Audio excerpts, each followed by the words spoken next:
আজি মই আপোনালোকৰ আগত এয়া বস্তু এটা দেখাবলৈ লৈছোঁ। এইকেইটা কি বস্তু বাৰু আপোনালোকে কোনোবাই চিনি পায়নি জনাবচোন, ক'ব কমেণ্টত জনাব কি বস্তু হয় কি কথা। এইকেইটা কিন্তু বহুত দৰকাৰী হয়। এয়া ঔষধৰ কাৰণে লাগে।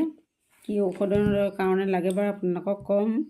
প্ৰথমতে আপোনালোকে কমেণ্টত জনাব যে এই গুটিকেইটা আপোনালোকে চিনি পায় নে নাপায়। ইয়াত দেখিছে এয়া বস্তুটো, এই বস্তুটো খায়ো মানে এতিয়া এয়া হালধীয়া দেখিছে যে এইটো পকিছে, মানে এতিয়া কেঁচা হ'লে সেউজীয়া হয়, এতিয়া পকিছে যিহেতু এইটো এয়া খাব পাৰে।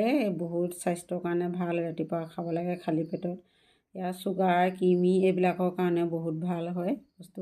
এইটো বস্তু আগত মানে এনেকুৱা বস্তু বহুত পোৱা যায়, কিন্তু আজিকালি এইবিলাক কমি গৈছে। এতিয়া লাহে লাহে যেতিয়া মানুহে দৰৱৰ কাৰণে লাগে বুলি গম পাইছে, এতিয়া সকলোৱে মানে গছ পুলি আনি এই ইয়াৰ গছৰ এই গুটিটো মানে পুলি ৰুইছে।